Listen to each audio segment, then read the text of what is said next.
নমস্কার বন্ধুরা, আমি জয় এবং আজ তোমাদের জন্য নিয়ে এসেছি একটা দারুণ yummy tasty egg pasta recipe. এর জন্য লাগছে পাস্তা, যেটা তোমরা ইজিলি দোকান থেকে পেয়ে যাবে, এবং ভেজিটেবলের মধ্যে লাগছে পেঁয়াজ কুচি, গাজর কুচি, বিনসের কুচি, কাঁচা লঙ্কা এবং আদা রসুন কুচি। এছাড়াও লাগছে সস, পাস্তা মশলা এবং দুটো ডিম। আমি যেহেতু বেশি করে বানিয়েছি, ডিম দুটো নিয়েছি। কড়াইতে জল গরম করা হলো এবং তাতে দিয়ে দেওয়া হচ্ছে পাস্তাগুলো সিদ্ধ হয়ে যাওয়ার পর সেটাকে আলাদা করে নামিয়ে রাখা হচ্ছে।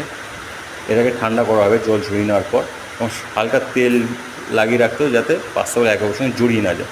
এদিকে কড়াইতে তেল গরম হয়ে যাওয়ার পর তাতে দিয়ে দেওয়া হলো গাজর কুচি, এবং গাজরটা হালকা ভাজা হয়ে গেলে তাতে দেওয়া হলো বিনসের কুচি। এটাকে ভালোভাবে নেড়ে ভেজে নিতে হবে, এবং এই স্টেজে নুন দেওয়া যাবে না। নুন দিলে সবজিগুলো জল ছেড়ে দেবে, তাতে ভালো লাগবে না খেতে। ভাজা হয়ে গেছে, তুলে রেখে দেওয়ার পর আমি ডিমটাও ভেজে নিচ্ছি। দেখো, ডিমটা ঝুড়ি ঝুড়ি করে ভেজে নিয়েছি। ডিম ভাজা হয়ে গেছে এবং এইটাকে আমি আবার একটা পাত্রে তুলে রাখবো। আমি একটা পাত্রে তুলে রাখছি এবং গরম তেলে আদা রসুন কুচি দিয়ে দিলাম। এটা একটু ভেজে নিতে হবে।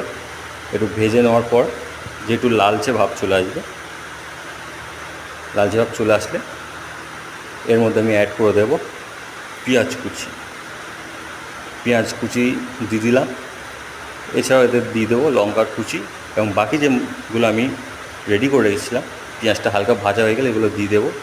দিয়ে এবং এর মধ্যে আমি যে পাস্তাটা সিদ্ধ করে রেখেছিলাম আলাদা, সেটাও এর মধ্যে আমি অ্যাড করে দেবো।